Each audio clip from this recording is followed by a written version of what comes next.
Hi guys, welcome to this week's Lift Input. I hope you're all well and enjoying Lift.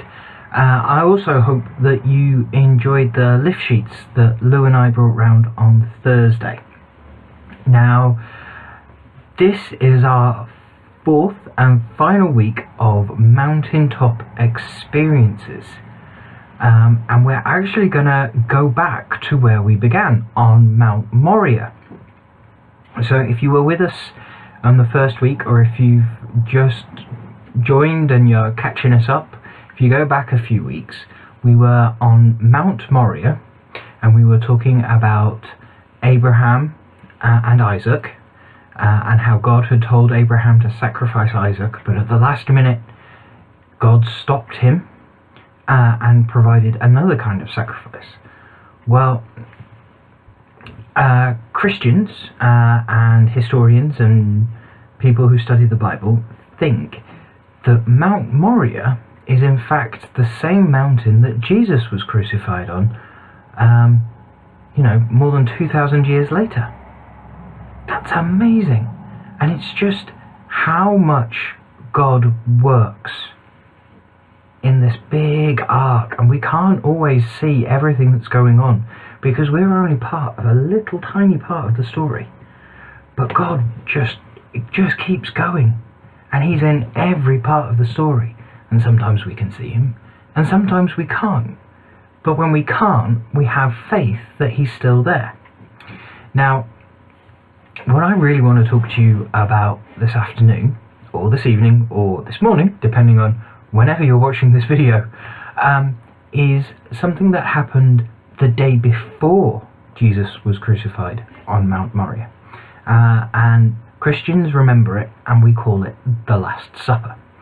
Now, what happened was that on the night that Jesus was betrayed, He took some bread, very much like this, and He broke it. Okay? And He broke it into pieces and gave everybody a piece, and saying, "Take this bread. When you eat it, remember the way I died. Remember, I died so that all the wrong things that you will ever do or ever done could be forgiven." In the same way, He took a glass of wine. This is apple and blackcurrant, because, I'm not going to drink. But it's red, so it works.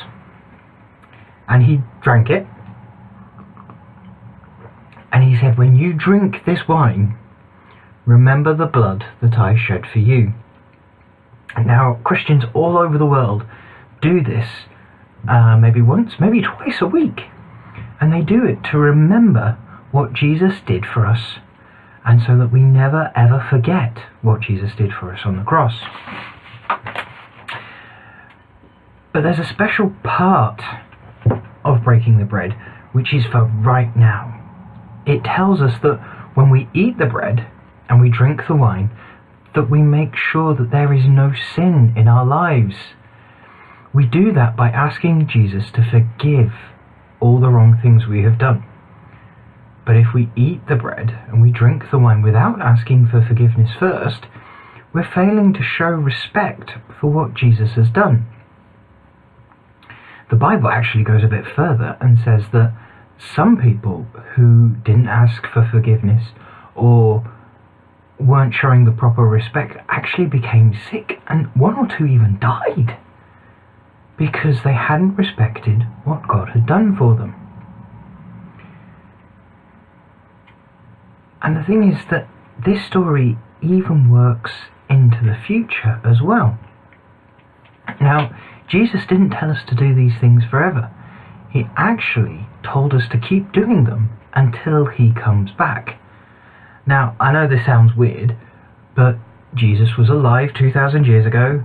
He died, He came back to life, and then He went up into heaven. But before He did, He said He would come back. And that's the really exciting thing. It's really exciting if you're a Christian. Maybe not quite so much if you're not, but it means that when Jesus returns, we'll be ready. And it will be an absolutely amazing day. As always, if you've got any questions, any thoughts, any ideas, we love to hear them. And when we're out on visiting, if something sparks and you want to ask us a question, that's fine. We're totally brilliant. We're okay with being asked questions. We're not going to be offended or anything. So I'm now going to hand back over to Mark. I hope you have a great I hope you enjoy the rest of Lift. And if you're not there, I hope you had a good Sunday afternoon wherever you were doing whatever you are. Okay, remember, we're not on for the next 2 weeks because it's half term, but I'll try and post a video over the next couple of weeks just to say hi and remind you of everything that's going on, and let you know when we'll be back after half term. Take care, guys. God bless. Bye.